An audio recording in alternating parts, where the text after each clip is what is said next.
thought exploring this concept of empathy would be very valuable to certainly me, but perhaps to all of us. So in the next few minutes, why don't we take a look at the role of empathy in clinical practice and patient care? But to do that, we must have a working definition of it. And Alfred Adler, who was a European psychotherapist, clinician, described empathy in a way that sits perfectly with me. Empathy is seeing with the eyes of another, listening with the ears of another, and most importantly, feeling with the heart of another. Pretty touchy-feely, is it not? But don't you think that has relevance to the practice of healing that we call medicine or psychotherapy? I think it's important we differentiate empathy from sympathy. They're both powerful emotions, but they're actually quite different. So sympathy is feeling sorry, truly sorry, and feeling pity for someone's situation, say a patient caught in the throes of a major medical illness. But it's the expression of compassion without necessarily understanding the patient's perspective. Empathy is deeper, far deeper. It's not only understanding, but also sharing the feelings with our patients and putting oneself in the patient's shoes to comprehend their emotions. That is the resonance of a human to human. That is the equalization of the relationship between a clinician and a patient. That, as I will show you in a minute, is what patients crave from their healers. So to understand empathy in clinical medicine, let's, in addition to defining it, is to appreciate that it is the ability to understand and share the feelings of another person, so to really connect with them. Its role is to do two things. One is to truly enhance the quality of the relationship between us, the healthcare providers, and our patients. But there are significant benefits to it, not just to the patient, but also to the healthcare provider. We're going to look at that momentarily, but let's also appreciate this is a challenging phenomena. My training, in part, it is going back 4 decades, but in part was to create distance between me and my patient. I was subtly told, don't feel too much. If you feel too much, that's not good as a healer. And today I'm appreciating that actually is not the case at all. So let's emphasize the importance of empathy in patient care. 4 things, at the very least. Patient adherence increases quite dramatically when they feel truly understood by their clinician. See, empathy in action? 4 out of 5 patients, 80% of patients, believe that empathy is the key to high-quality healthcare experiences. Patients come see us not just because we have fancy degrees.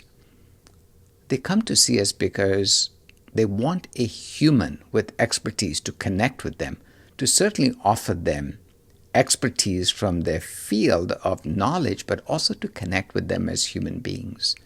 This increases patient satisfaction quite considerably, and of course it leads to a lot of improvement in healthcare costs as well.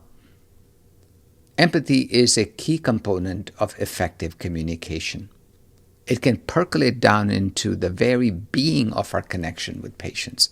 So understanding the patient's perspective, not just factual perspective, but emotional perspective, being tuned into the non-verbal cues and also offering non-verbal ways of empathizing with the patient.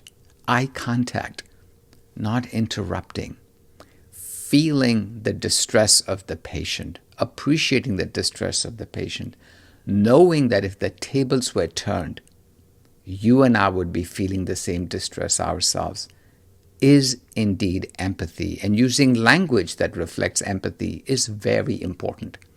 I don't mean fake language. I mean truly felt language. That is of great importance in improving not just patient outcomes, but improving the trust between us and our patients.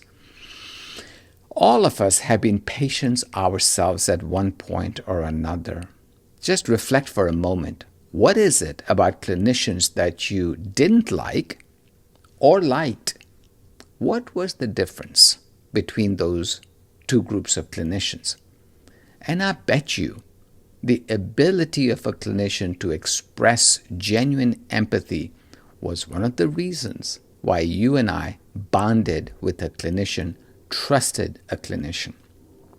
So what are we clinicians to do if we want to enhance our empathy skills? I think just the awareness is a very important first step.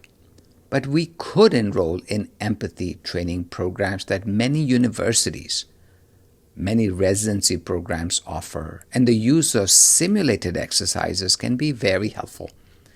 To be at the other end of the conversation where you are playing the role of a patient and a clinician who is incredibly competent is interacting with you but doesn't show humanity.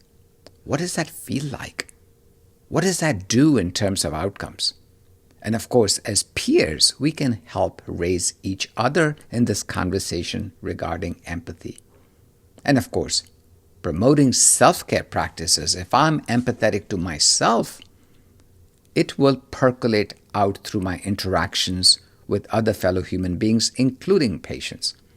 And this is, needless to say, a continuous improvement process. There's no such thing as black belt in empathy.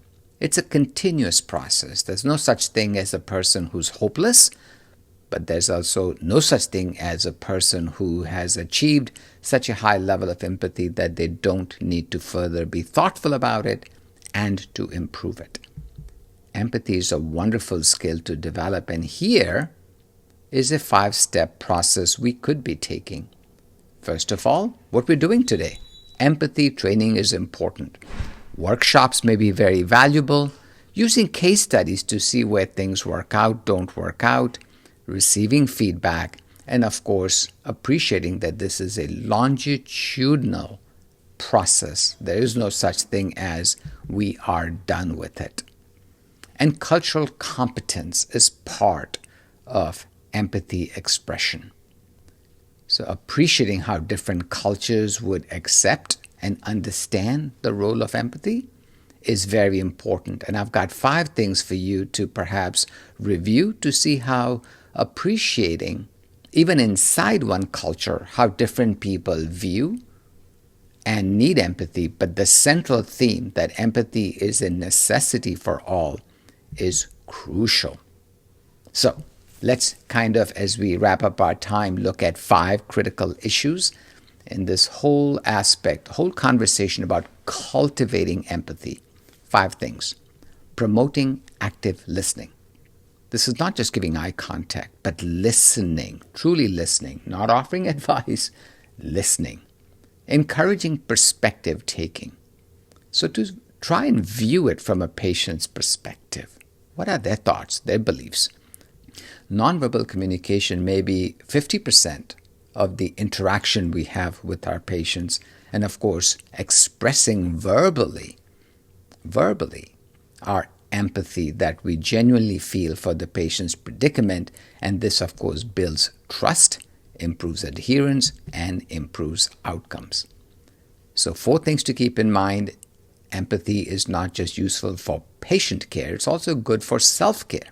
Improves adherence, improves patient satisfaction, reduces medical errors, and of course, most important of all, strengthens clinician-patient relationship.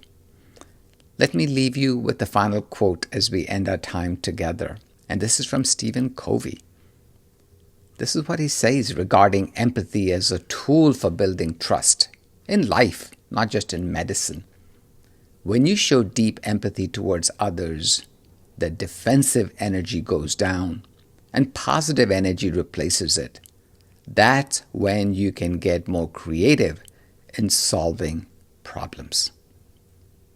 So, as I end my time with you today, I just want to one more time re-emphasize that this conversation and thoughtfulness about empathy is just a win-win strategy for all of us.